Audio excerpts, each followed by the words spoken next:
making disciples, transforming lives. Saudara, sepanjang hari ini saya akan sampaikan firman dengan tema The Battle atau The War for Your Heart. Sebuah peperangan yang berkecamuk dalam hati kita.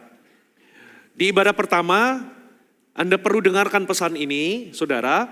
By the way, ini di streaming. Di ibadah pertama, saya khusus bicara bagaimana Anda bisa menang dari yang namanya kepahitan. Banyak orang nggak ngerti apa itu definisi kepahitan. Bahkan banyak orang deny, aku nggak kepahitan, tetapi sebetulnya dia sedang kepahitan, tapi dia nggak menyadarinya. Kalau kita nggak bereskan, kepahitan itu seperti akar. Itu adalah gabungan dari semua emosi negatif, luka, kecewa, marah, yang dipendam dan tidak diproses dengan cara yang baik, tapi dia menetap begitu lama. Dan itu bisa berubah jadi kebencian, yaitu keinginan untuk membalas. Di ibadah kedua saya lanjutkan.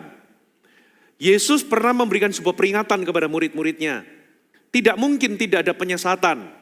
Kata penyesatan dalam bahasa aslinya itu adalah skandalon atau skandala. Yang adalah umpan atau jebakan di dalam, atau jebakan atau perangkap dengan umpan. Arti lebih dalamnya, arti yang lebih umumnya itu adalah hal-hal yang bisa membuat Anda tersandung, hal-hal yang bisa membuat Anda jatuh, hal-hal yang bisa membuat Anda meninggalkan panggilan. Nah, umpan itu kalau dalam bahasa Inggrisnya kata skandala atau kata penyesatan itu pakai kata offense. Sandungan-sandungan yang membuat Anda tersinggung, kecewa, lalu Anda meninggalkan panggilan. Banyak orang meninggalkan hubungan, entah pernikahan, meninggalkan tempat kerja, meninggalkan gereja, meninggalkan komunitas atau cell group, meninggalkan pelayanan. Karena ada jebakan, ada sebuah umpan, saudara, yang dia ambil. Tikus itu enggak tertarik atau dia enggak melihat jebakan, itu jebakan. Dia lihat kejunya, itu sebabnya dia tertarik. Nah, umpan itu bagi kita, itu seperti tikus yang melihat keju. Terlihat itu seperti kebenaran dan seperti keadilan. Faktanya memang bisa jadi itu memang gak adil. Anda merasa berhak untuk marah, berhak menuntut keadilan. Tapi begitu Anda ambil, saudara, dan Anda simpan kemarahan itu, itulah yang membuat Anda hancur dari dalam.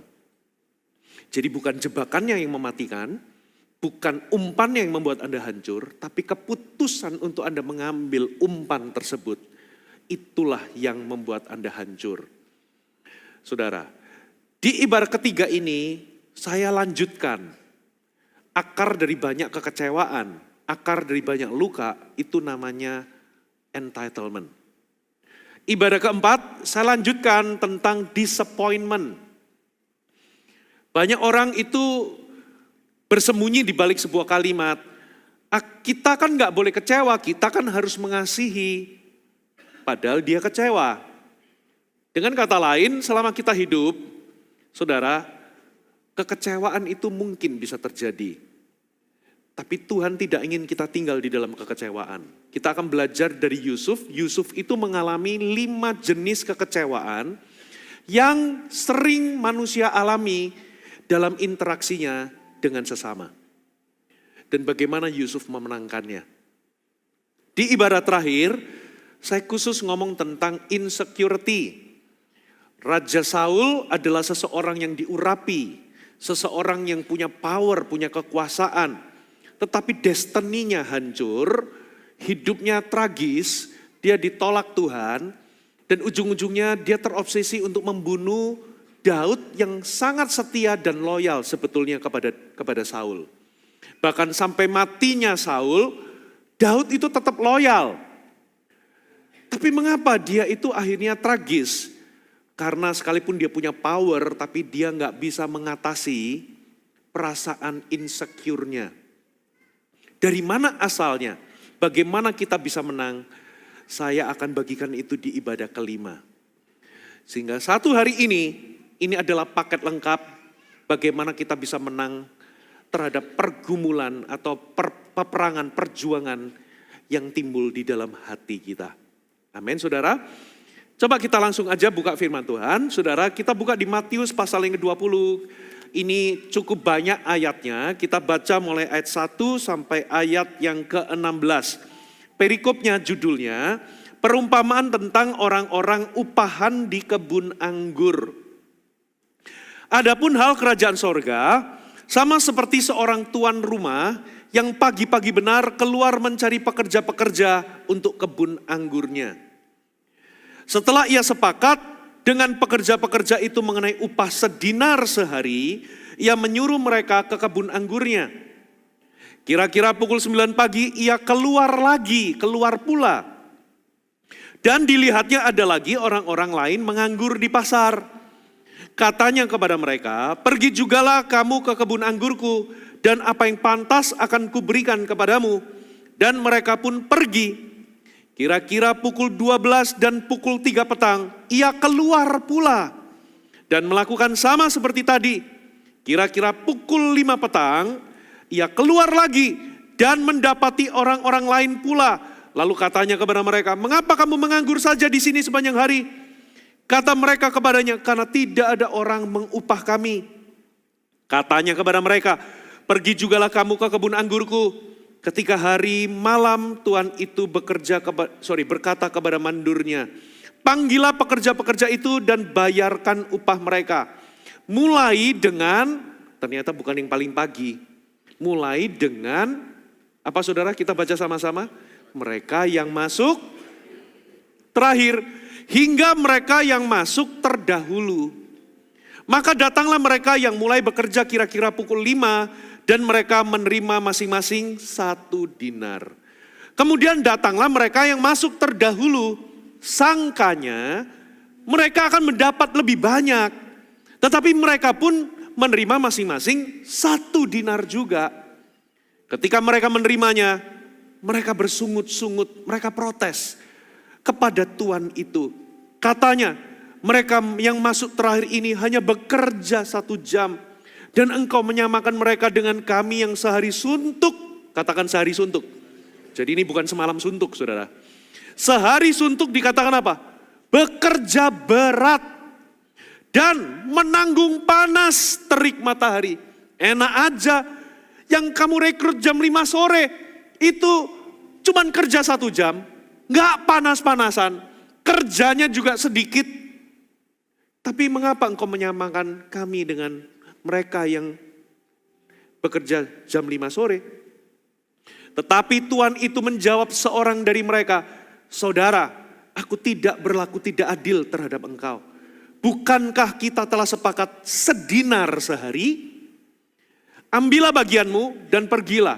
Aku mau memberikan kepada orang yang masuk terakhir ini sama seperti kepadamu. Tidakkah aku bebas mempergunakan milikku menurut kehendak hatiku? Atau iri hatikah engkau karena aku murah hati? Demikianlah orang yang terakhir akan menjadi yang terdahulu, dan yang terdahulu akan menjadi yang... Ini sebetulnya peringatan, saudara. Ayat ini perlu kita pertimbangkan, perlu kita renungkan, perlu untuk jadi cermin atas hati kita.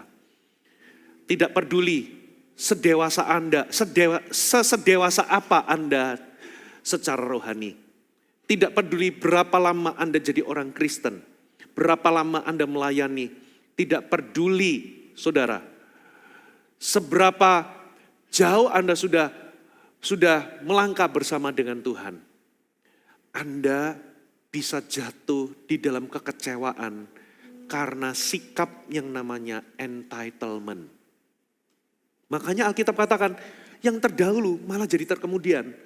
Yang terkemudian menjadi terdahulu. Mengapa? Ada banyak orang gugur di tengah jalan karena kecewa. Banyak orang gugur di tengah jalan karena perasaan diperlakukan tidak adil. Banyak orang gugur karena merasa sakit hati. Kenapa mereka gugur? Karena mereka kecewa. Kenapa mereka kecewa? Ternyata akarnya adalah sikap merasa berhak atau entitlement. Apa definisi dari entitlement? Definisi dari entitlement adalah sebuah sikap hati bahwa Anda berhak menerima sesuatu. Entahkah itu perlakuan, entahkah itu saudara sebuah reward atau sebuah hasil tertentu. Dan Anda melihatnya sebagai sudah seharusnya Anda menerimanya dan bukan lagi Anda memandangnya sebagai kasih karunia. Itulah yang namanya sikap entitlement, Bapak Ibu. Dan akibatnya apa? Ketika Anda jatuh dalam sikap ini, Anda akan mengembangkan perasaan kecewa dan perasaan tidak puas atau merasa diperlakukan tidak adil. Bahkan itu bisa berubah menjadi iri hati. Makanya tadi dikatakan iri hati ke engkau. Lalu itu bisa berubah menjadi kompetisi. Saudara, Anda masuk dalam kompetisi. Sebetulnya akarnya adalah entitlement. Dan kepada siapakah orang-orang yang bisa terjangkit sama yang namanya entitlement? Bukan orang-orang yang baru. Kebanyakan kalau itu di tempat kerja itu adalah senior. Orang-orang yang sudah lama mengabdi, orang-orang yang sudah lama berkontribusi, orang-orang yang dalam tanda kutip sudah setia sekian lama. Kalau itu di dalam pelayanan atau di dalam gereja, ini adalah orang-orang yang sudah lama melayani. Bahkan mereka sudah punya posisi atau punya jabatan. Itulah sebabnya kita harus jaga-jaga hati. Katakan amin. Hati-hati dengan yang namanya entitlement. Karena ini bisa menyerang siapa saja termasuk pendeta, termasuk saya dan termasuk Anda semua. Saudara. Nah, apa yang dilakukan entitlement? Munculkan poinnya yang pertama, kebenaran pertama, saudara, munculkan 3 masalah hati di balik entitlement. Yang pertama, ternyata entitlement itu akan membuat kita menghitung jasa. Bukan lagi menghargai kasih karunia. Coba kita lihat bahasa dari yang diucapkan oleh orang-orang yang bekerja sebelum jam 5 sore. Coba dengarkan bahasa mereka. Coba ya, saya baca ulang ya. Dikatakan begini.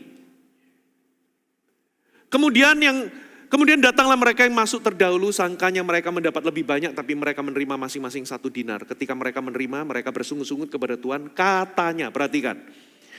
Mereka yang masuk terakhir ini hanya kerja 1 jam, engkau menyamakan mereka dengan kami yang sehari suntuk bekerja berat. Dan kami menanggung panasnya terik mata. Mereka mulai melihat jasa mereka, kontribusi mereka. Mereka mulai mengatakan betapa beratnya pekerjaan mereka. Betapa beratnya penderitaan yang mereka tanggung. Betapa besar apa yang mereka sudah berikan. Mereka mulai menghitung jasa mereka. Kami sudah sehari suntuk bekerja berat. Dan kami menanggung panasnya terik matahari. Karena kami ini sudah bekerja lebih lama. Kami bekerja lebih banyak. Kami sudah memberi banyak. Kami sudah berkorban banyak. Kami sudah berkontribusi banyak. Lalu apa lanjutannya? Sudah sepantasnya kami mendapatkan lebih. Sudah sepantasnya kami tidak diperlakukan begini. Kami pantas dihargai lebih. Kami pantas mendapat perlakuan lebih. Saudara, akibatnya apa Bapak Ibu? Mulai muncul pikiran, aku lebih daripada orang lain. Aku lebih lama. Aku lebih berkorban. Aku lebih setia. Mulai muncul pikiran, kita sudah memberi banyak. Aku sudah berkorban lebih banyak. Aku sudah bekerja lebih banyak. Aku sudah berkontribusi lebih banyak. Muncul pikiran, aku sudah kehilangan banyak. Apa maksudnya kehilangan? Aku sudah kehilangan banyak kesempatan, kehilangan banyak waktu. Aku sudah kehilangan banyak pengorbanan, mungkin daya, dana, tenaga. Lalu muncul pemikiran, saudara, aku harus diganti. Aku sudah investasi waktu, investasi tenaga, investasi ini, itu, aku sudah memberi banyak, aku sudah kehilangan banyak. Sehingga muncul aku pantas menerima banyak. Aku pantas diberikan penghargaan. Aku pantas diberikan apa saudara? Lebih baik reward daripada orang lain. Akhirnya yang awalnya itu kasih karunia, akhirnya jadi transaksional. Diam-diam dalam hati muncul sebuah tuntutan bahwa aku pantas diperlakukan lebih baik. Anda masih setia, tapi muncul sebuah sikap, saudara, aku layak mendapatkan lebih. Bapak Ibu, ini bahaya. Karena kalau Anda memilikinya, Anda akan kecewa. Makanya mereka ini kecewa sebetulnya. Sangkanya mereka mendapatkan lebih banyak. Saudara, padahal sistem kerajaan sorga, kalau di dunia kerja, itu pakai sistem reward. Dalam kerajaan sorga itu hukum kasih karunia, katakan amin. Memang ada upah yang Tuhan berikan kepada kita. Saudara, tapi kalau itu sudah berubah jadi tuntutan, waduh, Anda akan kecewa. Kebenaran kedua, Bapak Ibu, entitlement membuat kita iri terhadap kebaikan Tuhan atas orang lain. Coba, apa kata-kata mereka? Mengapa engkau menyamakan kami dengan orang yang kerja cuma 1 jam? Lalu Yesus jawabnya apa? Tuhan itu jawabnya apa, saudara? Aku bukan tidak berlaku tidak adil. Bukankah kita sudah sepakat 1 hari sedinar? Lalu dia ngomong apa? Atau iri hatikah kamu karena aku bermurah hati sama orang lain? Saudara, karena Anda menyimpan sebuah pola pikir, sebuah pola pikir aku lebih dari orang lain dan aku lebih pantas, lebih layak dari orang lain. Sehingga ketika orang lain itu mendapatkan berkat, mendapatkan promosi di tempat kerja, mendapatkan kepercayaan lebih atau bahkan mengalami terobosan, doanya dijawab, dia mengalami kebaikan-kebaikan Tuhan, kita akhirnya jadi iri. Kita jadi dengki, kita jadi gak suka. Saudara, nah kita jadi membandingkan diri kita sama orang lain. Kita jadi bandingkan, saudara, berkat kita dengan berkatnya orang lain. Kita jadi gak suka lihat orang lain dipercaya mendapatkan berkat atau mendapatkan promosi. Nah itulah buruknya daripada entitlement, Bapak Ibu. Lalu yang ketiga, saudara, munculkan poinnya.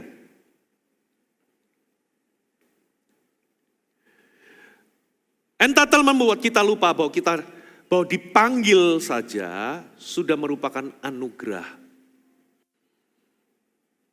Jadi entitlement itu bekerjanya apa? Kita merasa sudah memberi lebih, kita merasa sudah berkorban lebih, kita sudah investasi lebih, lalu diam-diam harus kayak orang investasi. Kalau aku udah investasi uang, harusnya ada return.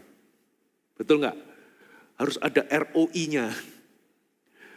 Saudara, sehingga Anda mulai membandingkan diri Anda dengan orang lain, Anda merasa bekerja lebih lama, lebih berat, berkorban lebih, lalu Anda merasa diri Anda pantas, lalu cara berpikir Anda sudah bukan lagi kasih karunia. Apa yang awalnya adalah kasih karunia bagi Anda, sekarang Anda rasa sebagai perlakuan yang tidak adil. Mengapa kok dia diberkati kok bukan aku? Mengapa dia dapat kemurahan kok bukan aku? Aku harusnya lebih layak, lebih pantas. Itu jadi iri. Lalu kemudian membuat kita lupa bahwa sejak semula ketika Tuhan itu mempekerjakan pengangguran-pengangguran itu, orang-orang yang menganggur dari sejak pagi, asumsinya itu jam 7 pagi, lalu ada yang jam 9, ada yang jam 12, ada yang jam 3, saudara. Mereka itu menganggur, bahkan yang jam 5 pun ditanya, kenapa kamu menganggur saja seperti ini? Karena enggak ada orang yang memberi kami kasih karunia, pekerjaan untuk mengupah kami. Jadi sebetulnya dengan mereka masuklah bekerjalah di ladangku, itu adalah anugerah, katakan amin. Kalau itu dalam kerohanian, itu bentuknya seperti ini. Dulu ketika Anda diselamatkan pertama kali, Anda itu merasa tiap hari penuh dengan syukur, dikit-dikit nangis. Terima kasih ya Tuhan, aku dicintai, aku ini gak layak, tapi hari ini aku ditebus, aku diampuni. Terima kasih. Lama-lama, saudara merasa aku layak.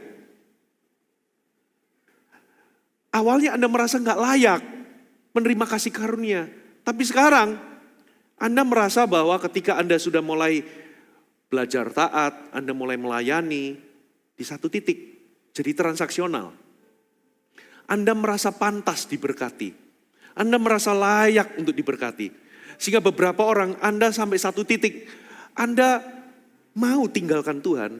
Siap meninggalkan Tuhan. Kalau doanya gak dijawab. Kalau gak ada mujizat. Seolah-olah aku berhak dapat mujizat. Aku berhak dapat apa? Dapat jawaban doa. Aku berhak mendapatkan apa yang aku inginkan. Seolah-olah kalau Tuhan tidak mengabulkannya, Tuhan tidak menjawabnya, kita siap tinggalkan Tuhan. Padahal awalnya kita merasa gak pantas, gak layak terima kasih karunia. Kita diselamatkan saja sudah merupakan anugerah. Katakan amin. Sekarang merasa perasaan anugerah itu sudah hilang. Kita sudah kehilangan perspektif kasih karunia. Kita merasa layak menerima sesuatu dari Tuhan. Seolah-olah kalau Tuhan tidak melakukan sesuatu, kita kecewa. Kita merasa berhak kecewa sama Tuhan, berhak marah sama Tuhan, berhak protes. Kita mengatakan Tuhan gak adil. Nah, hal yang sama itu bisa terjadi di dalam dunia kerja, Bapak Ibu. Anda mengembangkan rasa tidak puas. Kenapa kok aku cuman digaji segini? Aku sudah mengabdi berapa tahun. Apalagi kalau Anda membandingkan diri Anda dengan orang lain. Kenapa itu orang baru langsung posisinya CEO? Aku udah lama. Kok posisiku di sini? Aku yang berhak naik. Aku yang berhak. Anda lupa bahwa di dalam perusahaan orang itu merekrut keahlian. Ada orang yang memang direkrut untuk jadi CEO. Saudara, lalu Anda mengembangkan perasaan kecewa. Anda lupa bahwa Anda bisa bekerja di titik ini, sampai di titik ini, itu adalah berkat dan anugerah Tuhan. Katakan amin.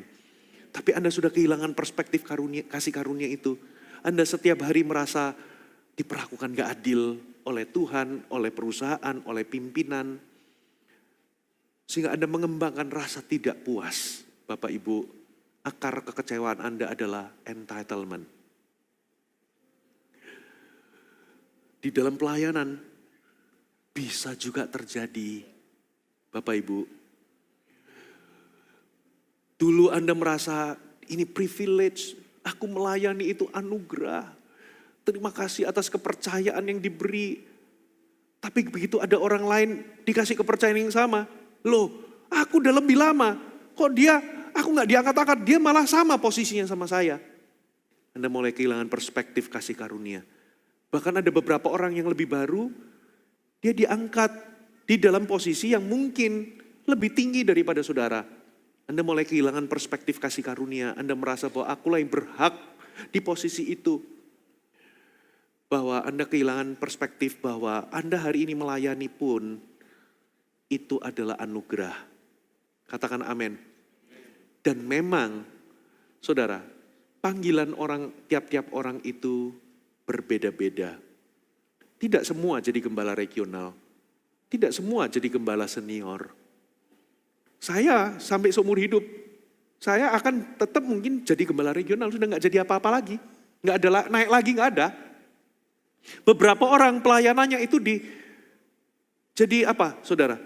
Pelayan anak, full timer anak. Mungkin dia selama seumur hidup mungkin akan jadi pelayan anak mungkin. Dia gak akan pernah jadi gembala senior. Bapak Ibu, setiap orang punya panggilan porsinya masing-masing, katakan amin. Dulu dia merasa dipercaya ini adalah anugerah, sekarang Dia sudah nggak lihat lagi bahwa itu anugerah. Tapi sebaliknya, saudara, dia membandingkan dirinya sama orang lain dan menjadi iri, tidak puas, kecewa. Kita merasa berhak, saudara. Bapak Ibu, apa yang kita miliki sekarang jabatan, satu kali kita akan lepaskan. Satu kali akan ada orang yang menggantikan. Kita harus siap. Makanya entitlement itu ada 3. Yang pertama adalah entitlement, nggak ada. Yang pertama adalah entitlement terhadap pengakuan atau recognition. Manusia itu punya kebutuhan dasar secara psikologis.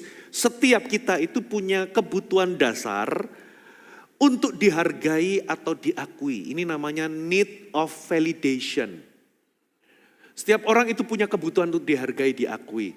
Tetapi, saudara, ketika kebutuhan ini menjadi hak yang dituntut, muncullah entitlement, muncullah masalah di sini. Di titik itu, orang mulai membangun nilai dirinya atau harga dirinya dari pengakuan orang. Sehingga kalau itu di dunia kerja, orang itu jadi bekerja memberikan yang terbaik bukan untuk apa saudara? Bukan untuk kualitas kerja, tapi mencari validasi. Kalau di dalam pelayanan, orang itu nggak lagi melayani untuk kemuliaan Tuhan, tapi untuk cari pujian atau cari pengakuan. Setiap orang punya kebutuhan untuk dihargai. Tapi biarlah penghargaan itu diberikan, bukan sesuatu yang Anda tuntut untuk Anda minta. Katakan amin. Makanya di dalam pelayanan, tentulah pemimpin-pemimpin Anda akan memberikan Anda apresiasi. Kalau di dunia kerja bisa jadi itu berupa honor. Honor itu kalau di Indonesia honor namanya. Honornya itu adalah berupa bonus atau berupa penghargaan-penghargaan tertentu. Tapi biarkan itu bukan sebagai hak yang Anda tuntut. Tapi biarkan itu orang yang memberikan kepada Anda. Sehingga kalau nggak ada honor tersebut, nggak ada penghargaan tersebut, Anda tetap akan melayani, bekerja dengan sukacita. Anda akan tetap setia.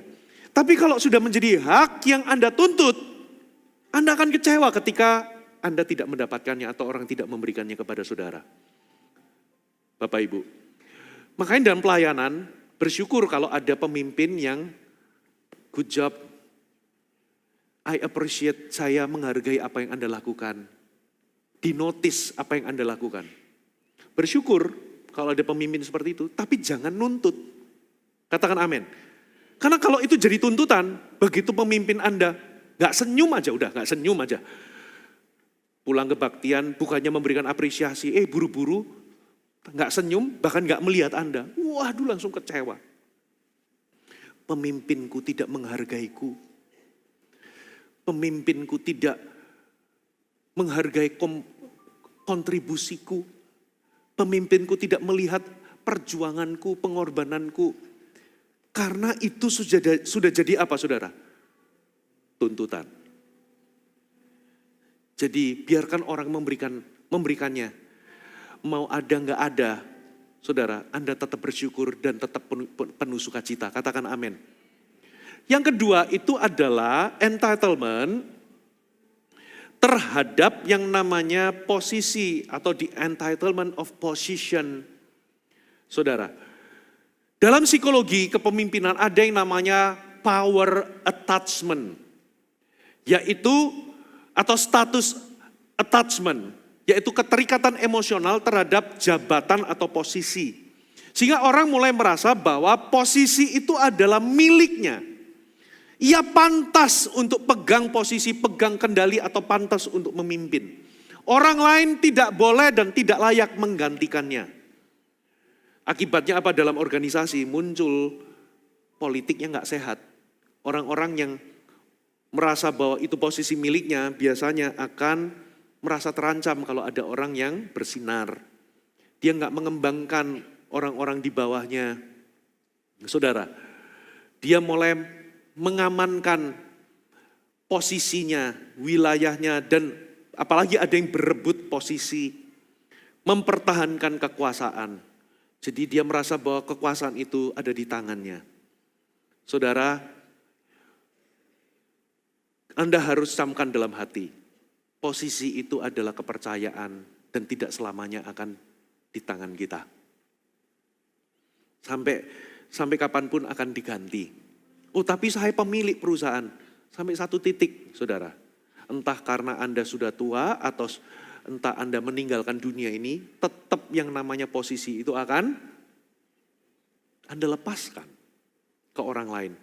Gak ada, mau Raja Salomo yang begitu megah, punya kekayaan luar biasa. Tetap saudara, orang itu ada batasnya, gak ada orang hidup selamanya. Jadi lebih baik kita berkaca dengan firman, kita konfrontasi hati kita sendiri. Supaya when the day it's come, hati saudara itu plong. Katakan amin. Itu namanya entitlement of position. Makanya seringkali ada orang yang merasa, aku berhak di posisi itu. Aku pantas sebab aku sudah lama, aku sudah bekerja lebih lama, aku sudah berkorban lebih banyak. Bapak Ibu. Yang kedua adalah, yang terakhir adalah the entitlement of reward. Yaitu entitlement terhadap sebuah berkat atau promosi.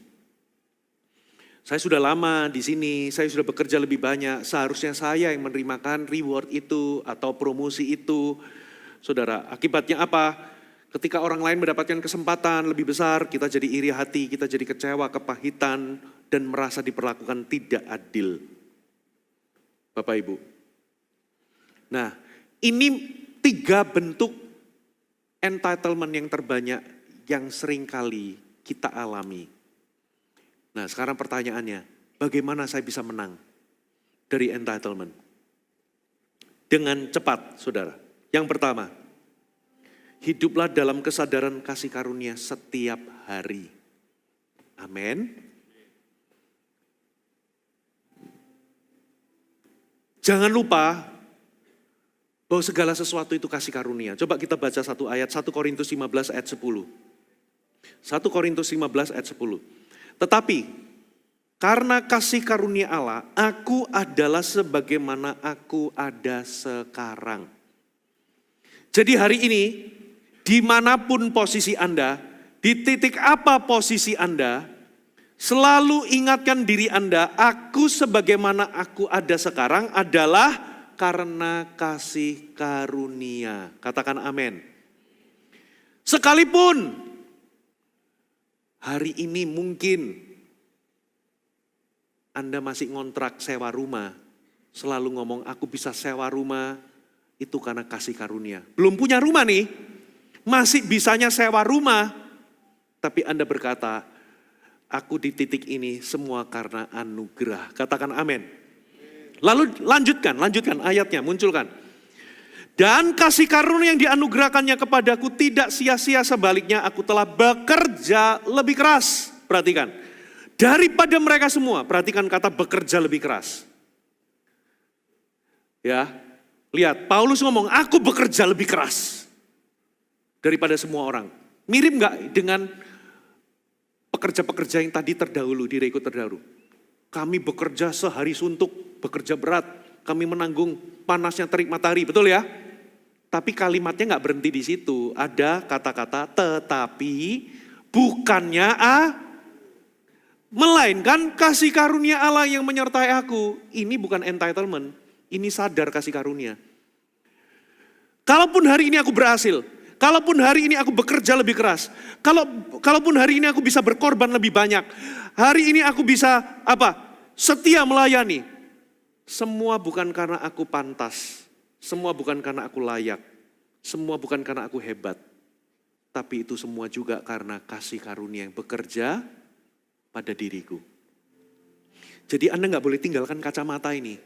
Namanya kacamata lensa kasih. Anda akan memandang apa yang ada padamu sekarang. Pekerjaan Anda, posisi Anda, jabatan, kepercayaan, apapun yang ada pada Anda sekarang itu adalah dari kasih karunia dan karena kasih karunia. Katakan amin. Nah, akibatnya apa?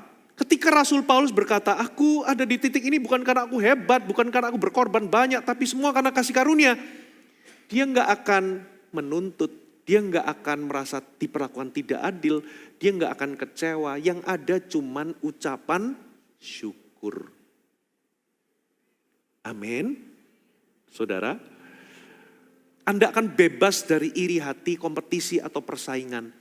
Anda nggak akan membandingkan diri Anda dengan jalurnya orang, porsinya orang, perannya orang, atau berkatnya orang. Anda akan merasa bahwa segala sesuatunya itu karena kasih karunia. Terima kasih ya Tuhan, hari ini aku bisa punya pekerjaan. Karena apa? Zaman sekarang bekerja nggak mudah. Yang punya kerjaan juga nggak mudah di zaman perang, zaman segala sesuatu bisa berubah. Prediksi orang yang ahli bisa meramalkan orang saham-saham itu loh. Wow, tahun sekian ini begitu perang, semua teori mereka runtuh sekarang. Yang mereka anggap ini menguntungkan, kalau situasi begini itu menguntungkan, teorinya salah semua. Malah ini menurut cerita ya, saya bukan ahli saham. Katanya kalau situasinya begini, ini turun-turun, ini waktunya, ini begini. Jadi beli, malah sekarang kebalikan semua. Dengan kata lain, dunia ini memang mengandung ketidakpastian.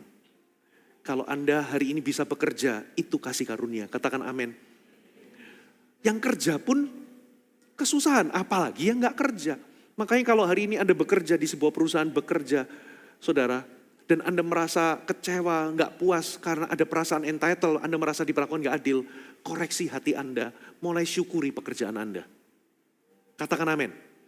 Yang kedua, munculkan. Ternyata kita harus belajar bersukacita atas berkat orang lain. Coba kita buka satu ayat Roma 12 ayat 15. Berbunyi demikian. Bersukacitalah dengan orang yang bersukacita. Menangislah dengan orang yang banyak orang kebalikan. Ketika orang kesusahan kita senang. Saudara, ketika orang senang kita susah. No, kalau orang diberkati, ikutlah seneng. Orang dipromosi, ikutlah merayakan. Katakan amin.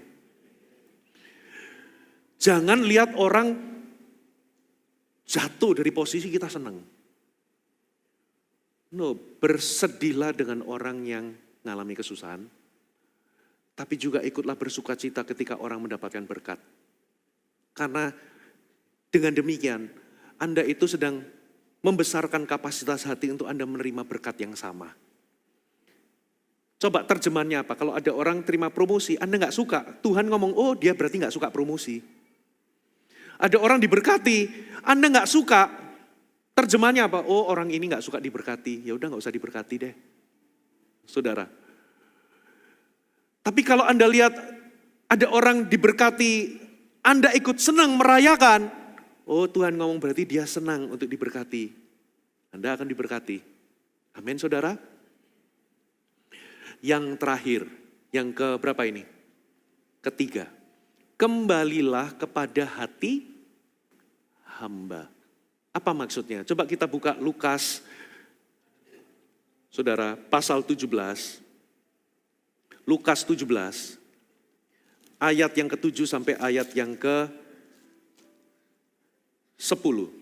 Siapa di antara kamu yang mempunyai seorang hamba yang membajak atau menggembalakan ternak baginya, akan berkata kepada hamba itu, setelah ia pulang dari ladang, mari segera makan. Bukankah sebaliknya ia akan berkata kepada hamba itu, sediakanlah makananku, ikatlah pinggangmu dan layanilah aku sampai selesai aku makan dan minum. Dan sesudah itu engkau boleh makan dan adakah ia berterima kasih kepada hamba itu? Karena hamba itu telah melakukan apa yang ditugaskannya kepadanya. Demikianlah juga kamu, apabila kamu telah melakukan segala sesuatu yang ditugaskan kepada kamu, hendaklah kamu berkata, kami adalah hamba-hamba yang tidak berguna. Kami hanya melakukan apa yang kami harus lakukan. Apa maksudnya? Maksudnya begini, saudara. Ini namanya Anda melepaskan hak. Jadi ada nggak hamba yang habis pulang dari mengembalakan ternak, pulang ke rumah, lalu tuannya ngomong, hei sini makan minum. Adakah tuannya terima kasih ya? Enggak. Adakah hamba itu boleh menuntut tuannya untuk, aku kan udah capek, masa disuruh layani, disuruh sediakan makan. Hamba itu juga nggak berhak menuntut, hei Tuan, engkau harus mengucapkan terima kasih kepadaku. Nggak ada Tuan begitu. Yang ada, walaupun hamba itu sudah kerja berat, begitu pulang ke rumah, tuannya akan ngomong, sekarang siapkan makanan bagiku, ikat pinggangku, supaya aku makan dan minum. Setelah aku selesai makan dan minum, baru kamu boleh makan. Dan hamba itu juga nggak bisa menuntut apresiasi kepada tuannya. Karena pada zaman itu, tuan itu sudah membeli budak itu. Berarti budak itu nggak punya hak. Begitu pula kita ini waktu menerima kasih karunia, itu artinya kita ditebus dengan bukan emas dan perak. Kita ditebus dengan darah yang mahal. Katakan amin. Dan Tuhan itu membeli kita, itu bukan pakai nyicil. Nggak pakai ansuran atau kredit. Kalau Anda itu punya mobil tapi masih nyicil, itu namanya Anda belum memiliki hak sepenuhnya atas mobil. Begitu kredit Anda macet, gagal bayar, pihak bank punya hak untuk mengambil atau menyita mobil Anda. Kalau Anda punya rumah hari ini tapi belum lunas KPR-nya, begitu Anda gagal bayar, pihak bank itu punya hak penuh atas rumah Anda, berhak untuk menyita rumah Anda. Nah, Tuhan itu sudah membeli kita lunas, kata Alkitab. Dengan kata lain, Tuhan punya hak penuh atas hidup kita. Kita sebetulnya tidak punya hak. Jadi sebetulnya Tuhan itu mau berkati kita, enggak berkatin kita, mau memelihara kita, atau mau bunuh kita hari ini, sebetulnya Tuhan punya hak dan kita enggak punya hak. Tapi untungnya Tuhan bukan Tuhan yang kejam, yang semena-mena sama kita. Amin saudara. Tapi sayangnya kita yang kadang tidak tahu diri. Kita masih merasa berhak. Nah makanya Tuhan ngomong, milikilah hati hamba, kembalilah kepada hati hamba. Maksudnya apa? Seorang yang berhati hamba itu tidak akan menuntut hak. Saudara, dia nggak akan merasa entitled. Sebaliknya, firman Tuhan ngomong, kalau engkau telah melakukan apa yang ditugaskan kepadamu, jangan tuntut apresiasi, jangan tuntut hak. Tapi sebaliknya katakan, aku ini hamba yang tidak berguna. Aku hanya melakukan apa yang aku harus lakukan. Apa maksudnya hamba tidak berguna? Maksudnya begini loh. Aku ini gak pantas. Aku ini gak layak. Jadi ubah pola pikir bahwa aku sudah memberi banyak. Ganti dengan aku sudah menerima banyak. Amin saudara. Ganti bahwa Anda merasa sudah kehilangan banyak, investasi banyak. Ganti dengan aku hanyalah mendapatkan kepercayaan. Aku sebetulnya gak pantas tapi aku dipercaya.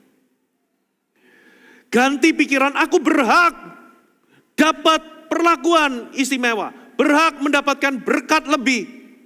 Ganti pikiran itu dengan aku ini sebetulnya gak pantas, gak layak. Tapi aku dikasih kesempatan. Aku diberikan apa saudara? Kesempatan. Aku diberikan kepercayaan. Jadi bukan aku memberi banyak tapi aku sudah menerima banyak kesempatan. Aku ini seharusnya gak layak tapi tetap diberkati sama Tuhan. Aku seharusnya gak layak tapi tetap dipakai oleh Tuhan. Jadi hari ini tadi ngobrol-ngobrol sama Pastor Sam di bawah. Iyalah Pastor Sam, kita ini hanyalah hamba-hamba yang tidak berguna. Maksudnya apa saudara? Kita ada sebagaimana ada sekarang karena anugerah. Kita gak punya hak untuk menuntut ini dan itu. Bahwa kita bisa melayani pun itu adalah sebuah privilege. Itulah arti aku hanyalah hamba yang tidak berguna. Maksudnya apa?